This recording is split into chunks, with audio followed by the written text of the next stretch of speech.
चलिए आज एक ऐसी कनेक्शन की बात करते हैं जिसके बारे में शायद ज्यादा सोचा नहीं जाता। भरोसेमंद बिजली और लोगों की सेहत। और इसे समझने के लिए हम चलेंगे भारत के झारखंड राज्य, जहां एक खामोश क्रांति हो रही है। तो एक सवाल से शुरू करते हैं। जब हम ग्रामीण भारत में अच्छी हेल्थ केयर के बारे में सोचते हैं तो सबसे बड़ी रुकावट क्या लगती है? शायद डॉक्टरों की कमी या फिर दवाओं की। लेकिन असली जवाब इससे कहीं ज्यादा हैरान करने वाला है। और जवाब वाकई चौंकाने वाला है।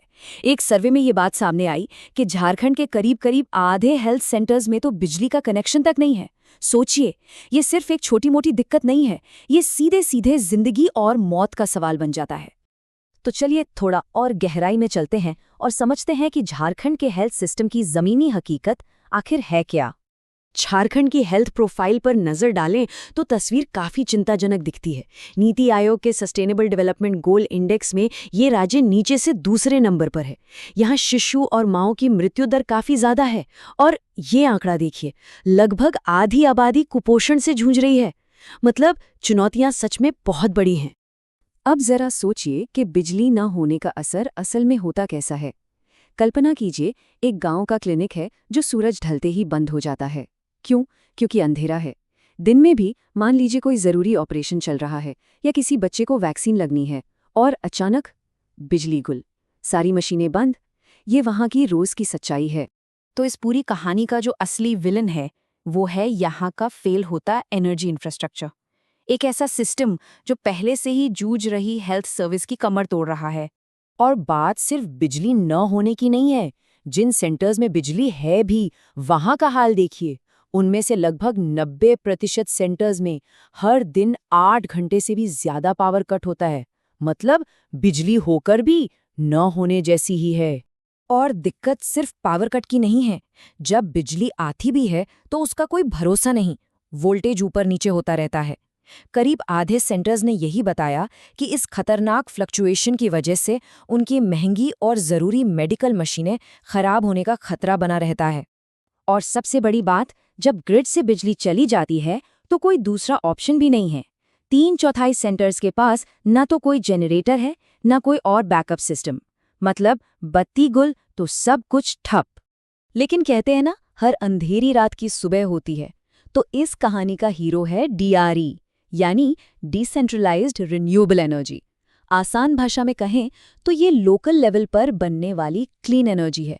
जैसे किसी क्लिनिक की छत पर लगे सोलर पैनल्स, जिन्हें मेन ग्रिड से कोई लेना देना नहीं। तो अब प्रॉब्लम से सॉल्यूशन की तरफ बढ़ते हैं और देखते हैं कि ये DRE कैसे एक उम्मीद की किरण बनकर सामने आ रहा है। और ये सॉल्यूशन देखने में कुछ ऐसा है, बिल्कुल सिंपल। ये कोई कॉम्प्लिकेटेड टेक्नोलॉजी नहीं है। ये हैं सोलर पैनल्स जो सीधे लोकल क्लिनिक्स को वो पावर दे रहे हैं जिससे जानें बचाई जा सकती हैं। तो DRE इतना असरदार क्यों है? पहली बात, ये भरोसेमंद बिजली देता है, 24 घंटे। दूसरा, ये क्लीन एनर्जी है, तो पर्यावरण को कोई नुकसान नहीं। तीसरा, इसे कहीं भी किसी भी दूर दराज के इलाके में लगाया जा सकता है। और सबसे ज़रूरी, ये वैक्सीन जैसी चीज़ों को ख़राब होने से बचाता है, क्योंकि उन्हें लगातार ठंडी जगह पे रखना होता है, जिसके लिए बिजली चाहिए। और अच्छी बात यह है कि ये कोई ऊपर से थोपा हुआ सॉल्यूशन नहीं है। ज़मीन पर काम कर रहे 78% से ज़्यादा हेल्थ केयर प्रोवाइडर्स खुद इसे अपनाना चाहते हैं। वो जानते हैं कि ये कितना ज़रूरी है। ये जो लोकल सॉल्यूशन है, इसका असर सिर्फ झारखंड तक ही नहीं है। ये हमें बेहतर स्वास्थ्य और क्लीन एनर्जी के ग्लोबल सस्टेनेबल डेवलपमेंट गोल्स यानी SDGs को पूरा करने में भी मदद करता है। ये दिखाता है कि कैसे एक छोटा सा कदम एक बहुत बड़े ग्लोबल मिशन का हिस्सा बन सकता है। तो सवाल ये उठता है कि अगर DRE को बड़े पैमाने पर पूरे राज्य में अपनाया जाए तो इसका असर कितना बड़ा हो सकता है। सबसे पहले तो ये एक बहुत बड़ा इकोनॉमिक अवसर है। इस नए एनर्जी इंफ्रास्ट्रक्चर को खड़ा करने में करीब 250 करोड़ रुपए के निवेश की संभावना है। इसका मतलब है नई नौकरियां और इकोनॉमिक ग्रोथ। और इस निवेश का रिटर्न और भी बड़ा है। इससे हेल्थ सेक्टर को करीब 559 करोड़ रुपए की बचत हो सकती है।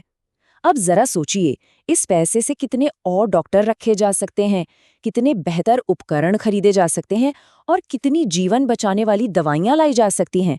पैसे की बात तो हो गई, अब पर्यावरण की बात करते हैं। इस कदम से लगभग 8 लाख टन कार्बन डाइऑक्साइड का उत्सर्जन रोका जा सकता है। अंदाजा लगाने के लिए ये उतना ही कार्बन है जितना लाखों पेड़ मिलकर सूखते हैं। और ये सिर्फ हमारा विश्लेषण नहीं है। Jharkhand renewable energy development agency यानी JREDA के डायरेक्टर श्री के वर्मा खुद कहते हैं कि झारखंड के पास क्लीन एनर्जी को अपनाकर विकास के एक नए रास्ते पर चलने का एक जबरदस्त मौका है।